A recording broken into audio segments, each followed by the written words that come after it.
Heartily welcome to all our viewers for watching this channel. आप जो पहला सवाल देख रहे हैं ये टाइम एंड वर्क का सवाल है। और अगर आपका थोड़ा सा बेसिक कॉन्सेप्ट क्लियर हो तो ये सवाल बहुत ही आसान है। सवाल ये है कि ए किसी काम को 15 दिन में करेगा और उसी काम को अगर बी को दिया जाए करने के लिए तो वो उस काम को 20 दिन में करेगा। मतलब दोनों एक ही काम को 15 दिन और 20 दिन में कर लेते हैं। तो एक ही काम मतलब कुछ भी हो सकता है। काम यहाँ काम के बारे में कुछ जानकारी नहीं है कि काम कितना दिया हुआ है, तो क्यों ना हम काम को ऐसा कोई नंबर ले ले जो 15 और 20 से डिवाइड होता है। तो अगर हम मान ले कि दोनों को मिल करके या फिर दोनों को हमने काम दिया 60 चेयर बनाने के लिए। हमने कहा कि कितने चेयर बनाने हमें 60। तो ए 60 चेयर बनाने में कितना दिन लेगा 15 दिन। तो ए एक दिन में कितना चेयर बनाएगा 60/15 जो कि होगा 4। ए एक दिन में 4 चेयर बनाएगा, जबकि बी को अगर हम बोले तो बी को बनाना है 60 चेयर कितने दिन में 60 दिन में 20 60 चेयर बनाएगा 20 दिन में। तो एक दिन में कितना चेयर बनाएगा 3 चेयर बनाएगा। दोनों मिलकर के अगर काम करेंगे ए और बी मिलकर काम करेंगे तो एक दिन में कितना चेयर बनेगा 7 चेयर बनेगा। और वो लोग काम कितने दिन तक किए थे 4 दिन तक किए थे, तो टोटल चेयर बना 28। हमें चेयर बनाना है 60 और चेयर बन गया इन लोग के द्वारा ए और बी के द्वारा मिल करके 7 चेयर कर करके 4 दिन में बनाया तो 28 चेयर बना। कितने चेयर बच गए हमें बनाने के लिए 32 चेयर बच गए बनाने के लिए। किसमें से 60 में से। तो हमारा जो फ्रैक्शन ऑफ काम बचा है वो है 32/60। आप इसे काट सकते हैं 4 से, तो नीचे आएगा 15 और ऊपर आएगा 8। तो 8/15 काम हमारा रिमेनिंग रह गया। अगर पूछा जाए कितना काम हो गया तो 28/60 आप कर देते, आंसर आ जाता 7/8। काम कितना हो गया 7/8। काम कितना बचा 8/15। खत्म, बस इतना ही है इसमें। ठीक है, आई थिंक बहुत सिंपल लगा होगा। 60 चेयर क्यों एज्यूम किया 60 चेयर इसलिए एज्यूम किया क्योंकि यहाँ पर नंबर जो है वो 15 और ये है 20। हमने नंबर ऑफ वर्क, हमने जो वर्क का नंबर लिया है वो ऐसा कोई नंबर लिया जो 15 और 20 से डिवाइड हो जाए।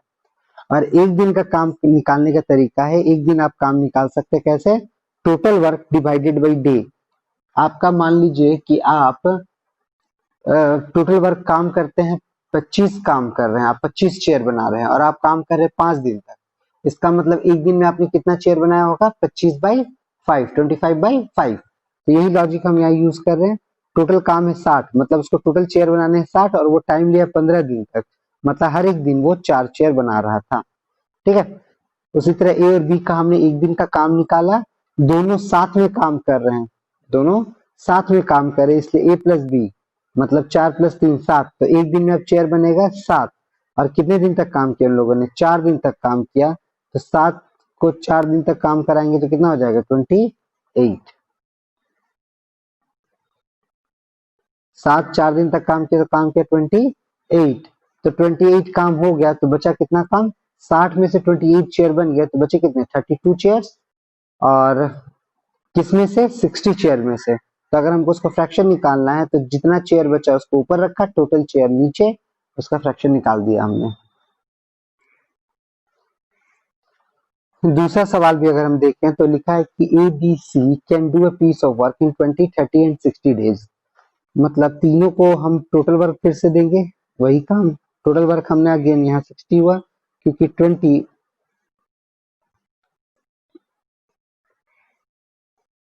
क्योंकि 60 क्यों, क्योंकि 20 30 और 60 से डिवाइड होने वाला नंबर, मतलब इसका एलसीएम ले लिए तो इसका एलसीएम होगा 60। हमने फिर से बोला टोटल कितने चेयर बनाने हैं 60 चेयर्स बनाने हैं। तो ए एक दिन में कितना चेयर बनाएगा 60/20। ए एक दिन में कितना चेयर बनाएगा 60/20 मतलब 3 चेयर। बी एक दिन में कितना चेयर बनाएगा 60/30 मतलब 2 चेयर। और सी एक दिन में चेयर बनाएगा कितना 60/60 मतलब 1 चेयर। ठीक है, ओके। उसके बाद क्या बोल रहा है आगे, बोला in how many days A do the work if he assisted by B and C on every third day. मतलब पहला दिन, दूसरा दिन और तीसरा दिन। पहला दिन कौन काम किया अकेले ए, दूसरा दिन कौन काम किया अकेले ए, और तीसरा दिन कौन काम किया ए बी और सी। क्योंकि तीसरे दिन, हर तीसरा दिन बी और सी आके उसको असिस्ट कर रहा, मतलब उसको हेल्प कर रहा। फिर से ध्यान दे, पहला दिन काम किया ए, दूसरा दिन भी काम किया ए, और तीसरा दिन काम किया ए प्लस बी प्लस सी।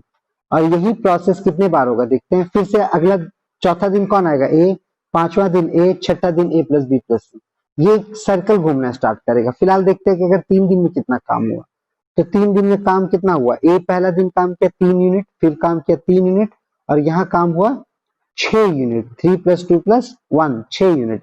तो 3 + 3 + 6 कितना हो जाएगा, 12 यूनिट। ये 3 दिन में इन लोगों ने कितना काम किया, 12 यूनिट। यही साइकिल, मतलब फिर से यही प्रोसेस चौथे, पांचवें और छठे दिन होगा। फिर यही प्रोसेस सातवें, आठवें और नौवें दिन होगा, है ना। तो हर 3 दिन पे ये लोग तीनों ए बी सी मिल करके, मतलब पहले 2 दिन ए काम करेगा और तीसरा दिन ए प्लस बी प्लस सी काम करेगा, और कितना यूनिट काम कर देगा, 12 यूनिट काम कर देगा। हमें काम कितना करवाना है, 60 यूनिट। काम कितना हो रहा है 3 दिन में, 12 यूनिट। तो इसको अगर हम एक प्रोसेस मान ले, तो एक प्रोसेस में 12 यूनिट काम हो रहा, तो 60 यूनिट काम होने में कितना प्रोसेस लगेगा, 60/12। 5 बार ये प्रोसेस करना होगा। और इस एक प्रोसेस में कितने दिन लग रहे हैं, 3 दिन लग रहे हैं। तो 5 प्रोसेस में कितने दिन लग जाएंगे, 15 दिन। ये एक प्रोसेस में लग रहे हैं 5 दिन। ये प्रोसेस ऐसा 5 प्रोसेस चलेगा, और एक प्रोसेस में लग रहा है 3 दिन। तो टाइम हो गया 15 डेज। सही है। चलिए नेक्स्ट क्वेश्चन देखते हैं हम लोग। बहुत ही आसान क्वेश्चन है, बहुत ही आसान क्वेश्चन है। अगर आपको बेसिक कॉन्सेप्ट पता हो तो इन सब चीजों के लिए आपको पेन भी यूज करने की जरूरत नहीं पड़ेगी। ये क्वेश्चन थोड़ा बड़ा है और थोड़ा स्टैंडर्ड है, अच्छा क्वेश्चन है। बोल रहा है कि यहाँ 3 इक्वेशन दिया है। इस टाइप का क्वेश्चन देखिए, यहाँ 3 इक्वेशन दिया है। 3 कंडीशन है। पहले 6 मैन 8 लड़के 10 दिन।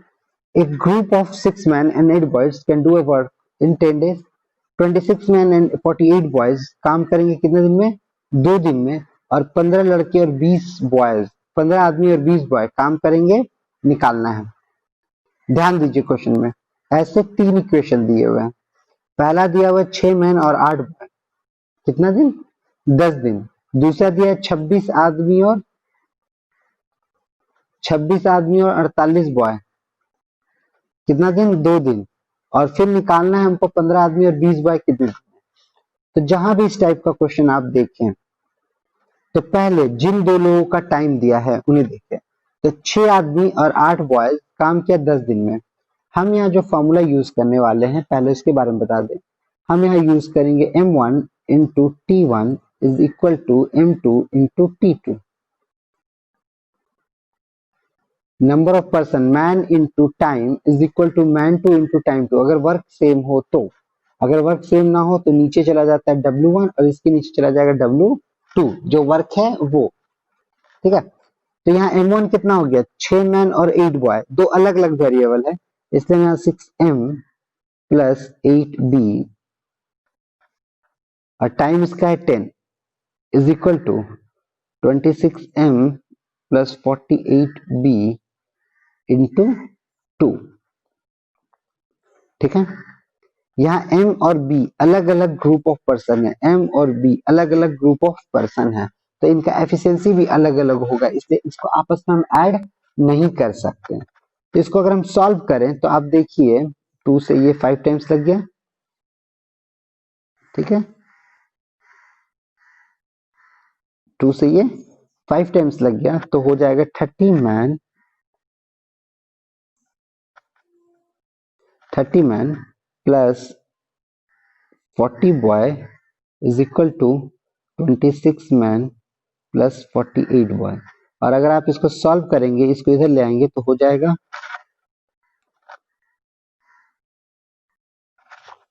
अगर आप इसे सॉल्व करेंगे तो कितना आ जाएगा यहाँ पर, 4 man is equal to 8 boy. और आप इसे लिख सकते हैं 2 man is equal to man is equal to 2 boy. मतलब एक आदमी का एफिशिएंसी 2 लड़कों के एफिशिएंसी के बराबर है। ठीक है। हम इसे कहीं याद करके लिख लेंगे। मान लीजिए हमने लिख के रख लिया साइड में कि 2m sorry m is equal to 2 boy, m is equal to 2 boy. ठीक है, अब हम इसे हटा लेंगे। अब ध्यान दीजिए, एक इक्वेशन, इन दो इक्वेशन के थ्रू हमने निकाल लिया m और b के बीच का रिलेशन, कि m और b के बीच का रिलेशन क्या है। अब हम क्या करेंगे कि इनमें से कोई एक इक्वेशन लेंगे, चाहे ये इक्वेशन लें चाहे ये कंडीशन लें, और एक कंडीशन लेंगे जिसमें हमको टाइम निकालना है। तो हम ले लेते हैं 6 मैन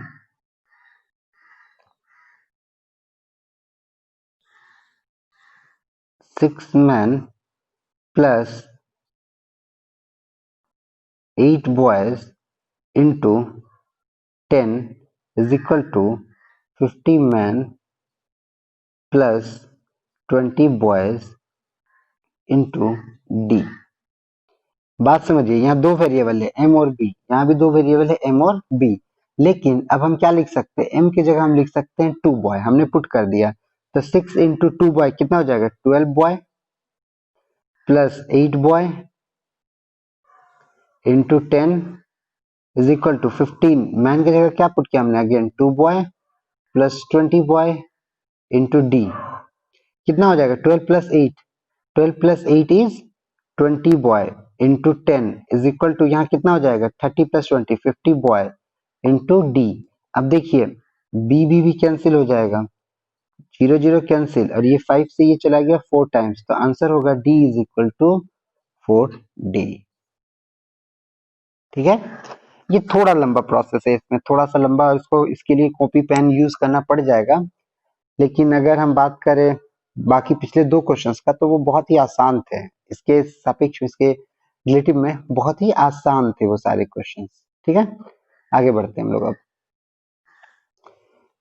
क्वेश्चन नंबर 4 जो है ये टाइम एंड डिस्टेंस से पूछा गया है, और बहुत ही सिंपल और बहुत ही बेसिक क्वेश्चन है। बोला है person cross 600 metre long street in 5 minute.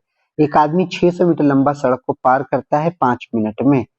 Okay, तो उसका स्पीड क्या है, तो स्पीड का फॉर्मूला होता है, सबसे पहली बात कि अगर हम स्पीड का बात करें तो स्पीड का फॉर्मूला होता है speed is equal to distance by time. तो यहाँ पर डिस्टेंस मेरा है 600 मीटर और टाइम जो है वो है 5 मिनट, 5 मिनट। लेकिन हमारा आंसर किलोमीटर पर आवर में दिया गया है, और हम आसानी से कन्वर्ट कर सकते हैं कोई भी चीज अगर मीटर पर सेकेंड में हो, अगर कोई भी स्पीड अगर मीटर पर सेकेंड में हो, तो हम उसको 18/5 से मल्टीप्लाई करेंगे तो वो कन्वर्ट हो जाता है किलोमीटर पर आवर में।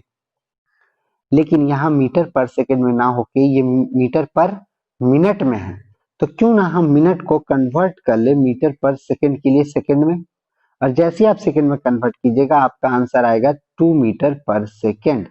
और जैसे ही आपका स्पीड 2 मीटर पर सेकेंड में आया, आप उसे 18/5 से मल्टीप्लाई कर दीजिए, आपका आ जाएगा किलोमीटर पर आवर में। तो आंसर इज 36/5, और इसको आप कन्वर्ट कीजिएगा तो आएगा 7.2 kilometre per hour, 7.2 kilometre per hour. Question number 5, question number 5 भी हमारा टाइम एंड डिस्टेंस, या फिर जो बोलते हैं आप स्पीड डिस्टेंस टाइम जो भी है उसका चैप्टर, उस चैप्टर से है। और यहाँ क्वेश्चन बोला है कि एक बंदा जो है वो पहले चल रहा था 10 किलोमीटर पर आवर की स्पीड से, और अभी चलना स्टार्ट कर दिया 14 किलोमीटर पर आवर की स्पीड से, जिसके कारण वो उतने ही समय में 20 किलोमीटर ज्यादा चल रहा है। ओके, तो एक्चुअल डिस्टेंस क्या है, वो एक्चुअल डिस्टेंस कितना कवर कर रहा था पहले, तो actual distance travelled by him is, बोला उसने क्या, फिर से ध्यान से समझिए कि अगर बंदा जो है 10 की जगह पे 14 किलोमीटर पर आवर की स्पीड से चलना स्टार्ट कर दे, तो वो उतने ही समय में 20 किलोमीटर ज्यादा चलेगा।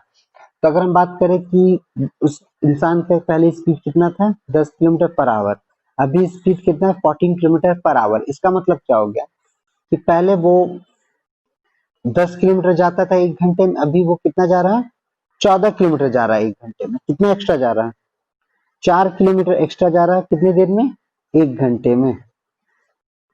वो 4 किलोमीटर एक्स्ट्रा जा रहा है कितनी देर में, एक घंटे में। अगर वो 20 किलोमीटर एक्स्ट्रा गया है तो वो कितना टाइम लिया होगा, तो 1/4 इंटू 20 मतलब 5 घंटा।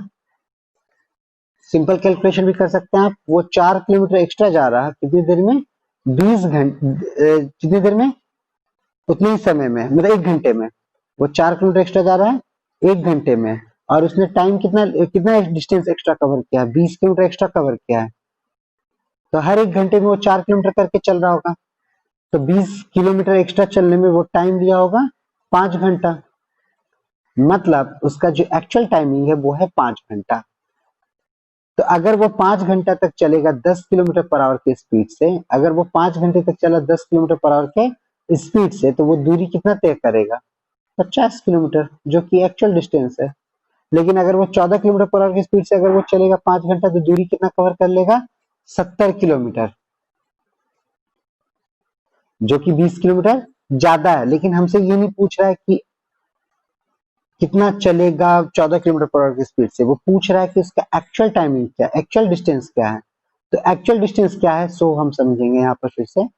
यहाँ पर वो बोला है कि इफ, अगर वो 10 किलोमीटर की जगह से 14 किलोमीटर चले, तो क्वेश्चन में मेंशन क्या है ना, यदि वो 10 के बजाय 14 चले, तो ये सोचा जा रहा कि वो 14 चलेगा तो 20 किलोमीटर ज्यादा चलेगा, पर एक्चुअल में वो चल रहा है 10 किलोमीटर पर आवर की स्पीड से, इसलिए जो एक्चुअल टाइमिंग होगा वो आएगा 10 इंटू 5, 50 किलोमीटर।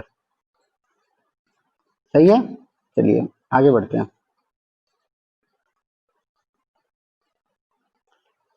क्वेश्चन बोला है कि excluding stoppage the speed of बस is 54 kilometre per hour.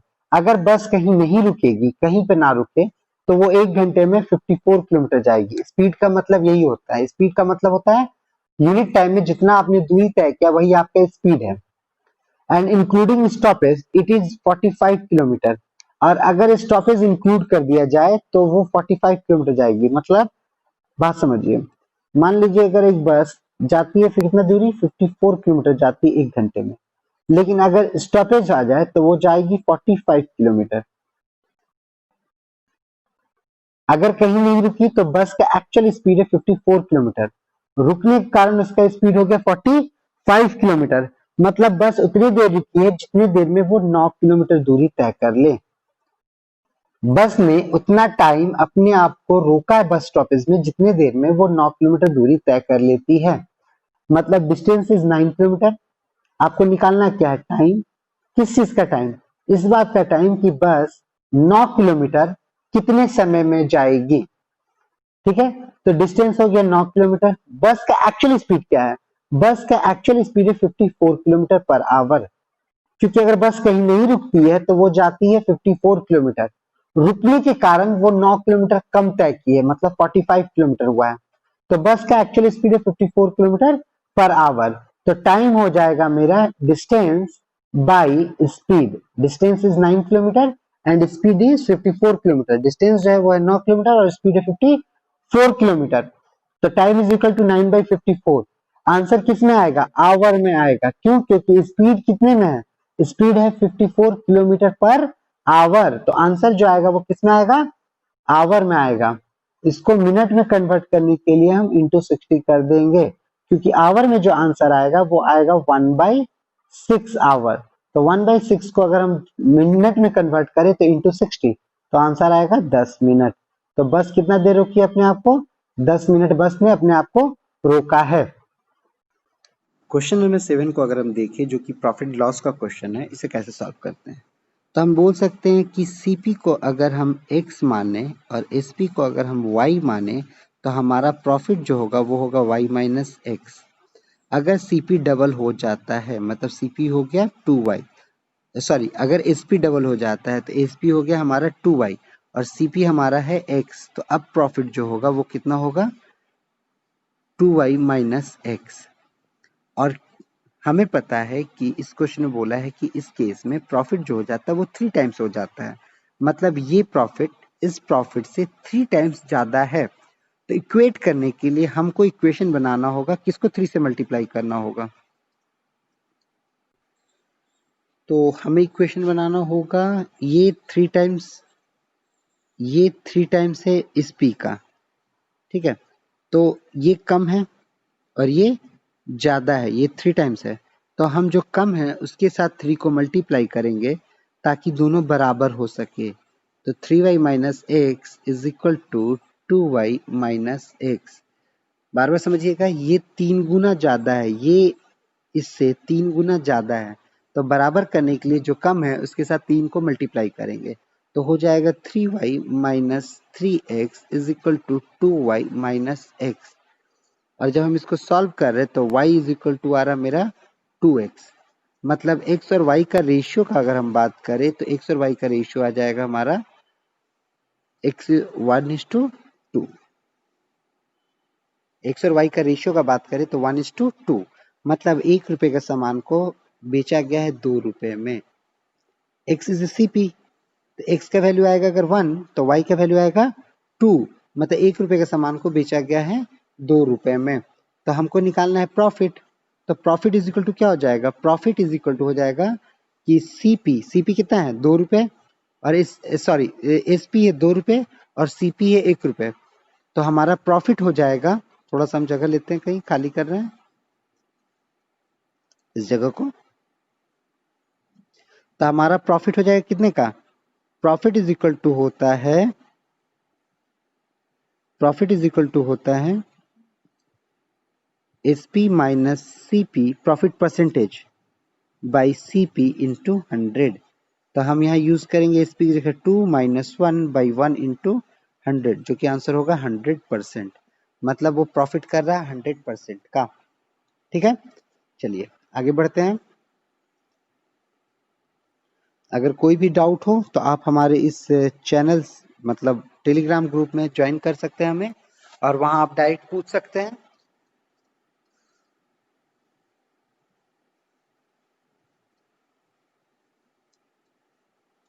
Question बोल रहा है, क्वेश्चन नंबर 8, ये भी प्रॉफिट एंड लॉस का क्वेश्चन है। और क्वेश्चन है कि श्याम ने एक स्कूटर खरीदा जो कि पुराना है 4700 4700 रुपए में, और उस पर खर्च किया है 800 रुपए, और बेचा उसे 5800 में, 5800 रुपए में, या फिर 5800, जो बोलो 100 रुपए में। तो उसे कितने परसेंट का लाभ या नुकसान हुआ? तो हमेशा याद रखो, प्रॉफिट का मतलब होता है आपने बेचा है कितना में। Profit is equal to selling price minus cost price.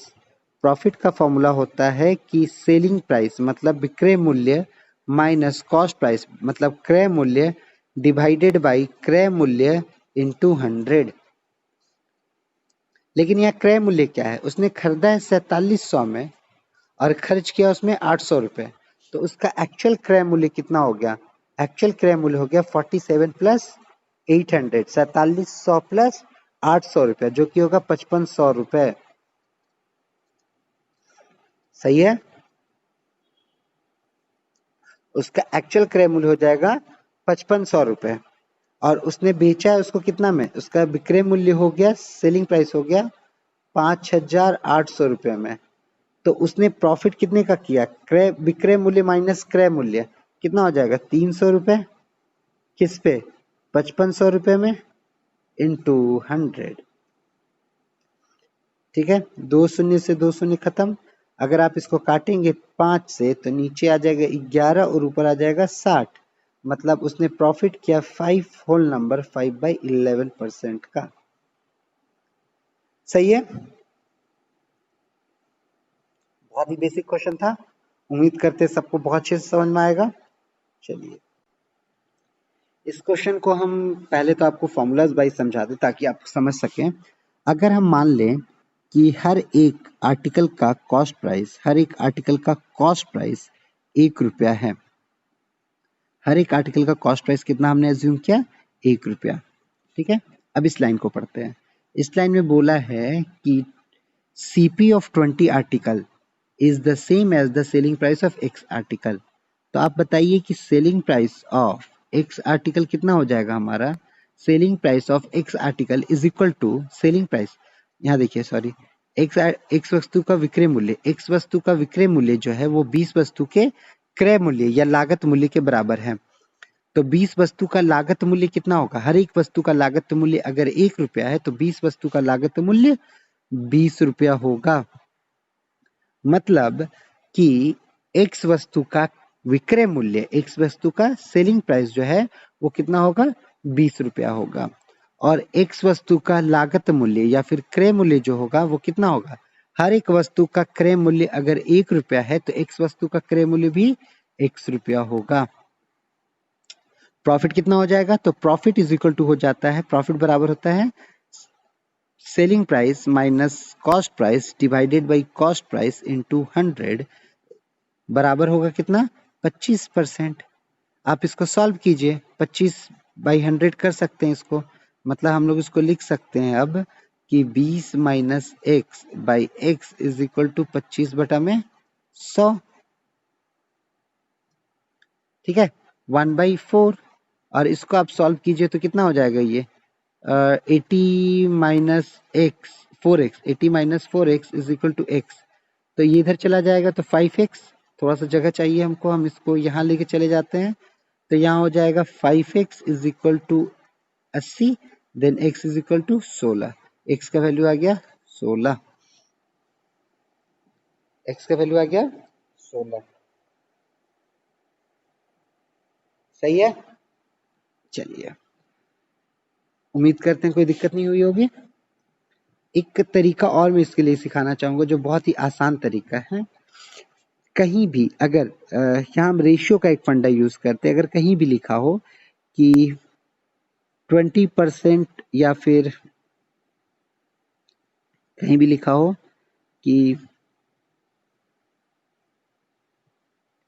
यहाँ CP of 20 article is the same as, मतलब अगर लिखा है कि CP of 20 article is same, मतलब is equal to SP of X article, तो आप याद रखिए कि सीपी और एसपी का जो रेशियो बनेगा वो क्रॉस हो जाएगा, मतलब सीपी के साथ अगर 20 है तो वो एसपी में चला जाएगा, और एसपी के साथ अगर एक्स है तो वो सीपी में आ जाएगा। तो सीपी और एक्सपी कितना हो गया, एक्स और 20। तो सीधा अब यहाँ से वही फॉर्मूला यूज करेंगे प्रॉफिट वाला, तो प्रॉफिट कितना हो जाएगा हमारा, प्रॉफिट हो जाएगा 20 minus x by x into 100, जो कि इक्विवेलेंट है कितने का, प्रॉफिट हमारा कितने के बराबर है, 25 के बराबर है। तो हम यहाँ लिख देंगे 25, और बाकी हम इसको सॉल्व कर सकते हैं जैसे हमने अभी सॉल्व किया था कि x is equal to 80 minus 4x, और ये हो जाएगा 5x is equal to 80, then x is equal to 16। यहाँ से प्रोसेस पुराने वाले जैसा ही है, लेकिन ये नया आ जाता है केवल। यहाँ देखते ही हम समझ जाएंगे कि करना क्या हमको। सीपी के साथ कितना है 20 आर्टिकल, एसपी के साथ कितना है एक्स आर्टिकल, तो सीपी कॉस्ट प्राइस हो जाएगा ₹1 और सेलिंग प्राइस हो जाएगा तुम्हारा ₹20। ठीक है, चलिए अगला क्वेश्चन देखते हैं हम लोग। ये क्वेश्चन बोला है vendor bought toffee at 6 rupees, ₹1 में 6 टॉफी उसने खरीदा और वो बेचना चाहेगा, कितना बेचे वो ₹1 में ताकि 20% का उसको लाभ हो। इस क्वेश्चन को सॉल्व करने का सबसे अच्छा तरीका है कि आप इस नंबर को एक अभी ध्यान ना दें, इस नंबर को हम बाद में ध्यान देंगे। तो अगर हम बात करें 6 टॉफी का, अगर हम बात करें 6 टॉफीज का, तो 6 टॉफीज का कॉस्ट प्राइस कितना है, 6 टॉफीज का कॉस्ट प्राइस है ₹1। हम प्रॉफिट कितना करना चाह रहे हैं, हम प्रॉफिट करना चाह रहे हैं 20%। तो हम कितना में बेचेंगे, तो हम बेचेंगे उसे 1 इंटू 120/100, क्योंकि selling price is equal to होता है कॉस्ट प्राइस, सेलिंग प्राइस का होता है cost price into 100 plus profit by 100। हमने जो फॉर्मूला यूज किया यहाँ पर वो है selling price is equal to, मतलब विक्रय मूल्य इज इक्वल टू क्रय मूल्य इंटू 100 प्लस प्रॉफिट बाई 100। तो हमारा आंसर आ जाएगा 1.2, हमारा आंसर आएगा 1.2 रुपीज। इसका मतलब क्या हो गया कि अगर हम इस 6 टॉफी को, अगर हम इस 6 टॉफी को 1.2 रुपीज में बेचेंगे तो हमें 20% का फायदा होगा। यहाँ तक क्लियर हो गया पॉइंट। अब यहाँ से हम एक एक नियम यूज कर लेंगे। एक एक नियम क्या बोलता है, एक एक नियम बोल रहा कि अगर आप 1.2 टॉफी, अगर आप 1.2 रुपीज में, अगर आप 1.2 रुपीज में बेच सकते हैं 6 टॉफी जिसमें आपको 20% का फायदा हो रहा, तो आप ₹1 में बेचिएगा 6/1.2 इंटू 1।